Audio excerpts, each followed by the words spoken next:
আসসালামু আলাইকুম ভিউয়ার্স, কেমন আছেন সবাই? আশা করি সবাই ভালো আছেন। তো চলে এলাম আর একটি নতুন ভিডিও নিয়ে। আজকের টপিক হচ্ছে ইউরোপের ইউনিয়নের অন্যতম একটি দেশ ইস্তোনিয়া। ইস্তোনিয়া দেশটি ইউরোপ ইউনিয়নের একটি সেনজেনভুক্ত কান্ট্রি। একটি দেশের ভিসা পেলে ২৯টা দেশে লিগ্যালি ভাবে ভিজিট করতে পারবেন, যেতে পারবেন, থাকতে পারবেন। তো চলুন আর দেরি না করে ভিডিওটা শুরু করা যাক। এস্তোনিয়াতে এখন বর্তমানে ভিসা রেশিও 98%। যারা বিভিন্ন এজেন্সি থেকে অ্যাপ্লাই করছেন বা নিজেরা অ্যাপ্লাই করতে চাচ্ছেন বা যে কোনো ওয়েতে অ্যাপ্লাই করতে চাচ্ছেন, তারা দ্রুত অ্যাপ্লাই করে ফেলুন। কারণ এস্তোনিয়া দেশটি এখন বর্তমানে 2025 সালে প্রচুর ভিসা দিবে, কারণ ওখানকার জনসংখ্যা মাত্র 12 লাখ। তো তাদের বিপুল পরিমাণ লোক লাগবে।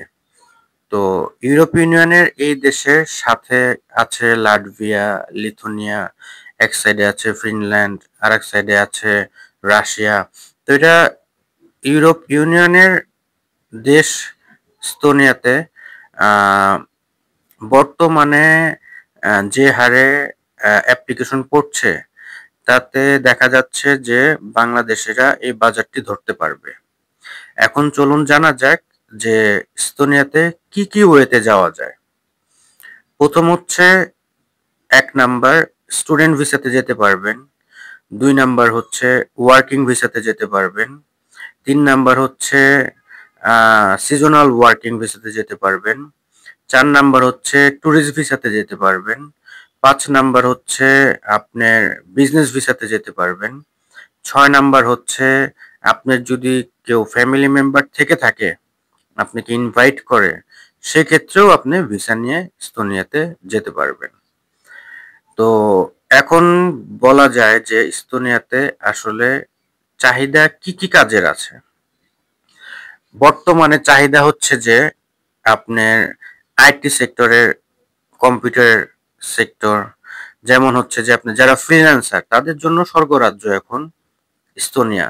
কারণ এস্তোনিয়াতে সবকিছু ডিজিটাল, সবকিছু এ টু জেড ডিজিটালাইজ অবস্থায় চলতেছে।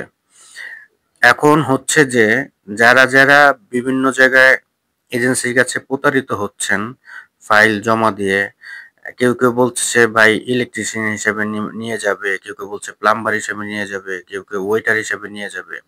যাওয়া যায়, কিন্তু ব্যাপার হচ্ছে এখানে প্রথম চাহিদা হচ্ছে আইটি সেক্টরের। যারা ডাটা এন্ট্রি কাজ জানেন বা কম্পিউটার সেক্টরে ভালো কাজ জানেন বা সফটওয়্যার বানাতে জানেন, অ্যাপ্লিকেশন বানাতে জানেন, ওয়েবসাইট ডিজাইনার, তারপরে হচ্ছে যে বিভিন্ন আপনার ফ্রিল্যান্সাররা আছে, ঠিক আছে? এদের জন্য এখন ইস্তোনিয়া বর্তমানে অনেক অনেক অনেক ভালো কাজ হচ্ছে। এরপরে আসি আরো কি কি কাজে যাওয়া যাচ্ছে। যদি আপনি একজন দক্ষ ওয়েল্ডার হয়ে থাকেন, যেমন আপনি কাজও জানেন এবং কথাও বলতে পারেন, টুকটাক ইংলিশও জানেন, কারণ ওই দেশে ইংলিশ চলে না, বাট আপনাকে চলতে ফিরতে হলে টুকটাক কথাতন্ত্র জানতে হবে। কারণ আমরা বাংলাদেশিরা এখান থেকে যাই, কোনো ভাষা কোনো কিছুই জানি না, জাস্ট ইউরোপে চলে গেছে, এখন যাওয়ার পরে কাজ নিয়ে প্রবলেম। তো ইস্তোনিয়া যেমন টুরিস্ট একটি স্পট, সেখানে আপনি কাজের আরো চাহিদা পাবেন হচ্ছে যদি আপনার ওয়েটার হিসাবে যান, ঠিক আছে, সেই ক্ষেত্রেও চাহিদা আছে। তারপরে হচ্ছে যে আপনি যদি কনস্ট্রাকশনের লেবার হিসাবে যান, বাট আপনাকে স্মার্ট হতে হবে এবং কথাবার্তা বলতে জানতে হবে, শুধু কাজ জানলেই হবে না। এস্তোনিয়াতে যেহেতু প্রচুর পরিমাণ বাংলাদেশি নেই, সেহেতু আপনার কমিউনিকেশন করার জন্য ইংলিশটা মাস্ট জানতে হবে। এটা না জানলে আপনি কোনোভাবেই এস্তোনিয়াতে টিকে থাকতে পারবেন না। এখন অনেকে প্রতারক এজেন্সিরা আছে যে আপনাকে সিজনাল ওয়ার্ক পারমিট দিয়ে নিয়ে যায়, ঠিক আছে? সেই ক্ষেত্রে কিন্তু আপনি কোনোভাবেই আপনি থাকতে পারবেন না, আপনাকে সিজন শেষ আপনাকে বাংলাদেশে ব্যাক করতে হবে। আর যারা ফুল টাইম ওয়ার্ক পারমিট নিয়ে যাচ্ছে, তারা ভিসা এক্সটেন্ড করতে পারবেন। তো এই দিকগুলা আপনারা নজর দিবেন, প্রতারিত হবেন না। আপনারা যারা ওয়ার্কিং ভিসাতে যাচ্ছেন, তারা মোস্ট চেক করে নেবেন যে এটা সিজনাল ওয়ার্ক পারমিট না আপনার full time work permit. Seasonal work পারমিটে কোনোভাবেই যাবেন না। এখন আপনার যদি চিন্তা থাকে গেম দেওয়া যে আপনি ওই দেশে যাবেন, এরপর ওই দেশ থেকে অন্য দেশে চলে যাবেন, তাহলে আপনি যেতে পারেন, তাহলে সমস্যা নেই।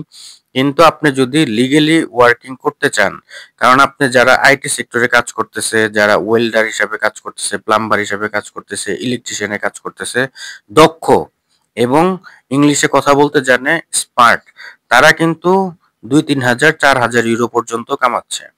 কিন্তু এই সংখ্যাটা খুবই কম।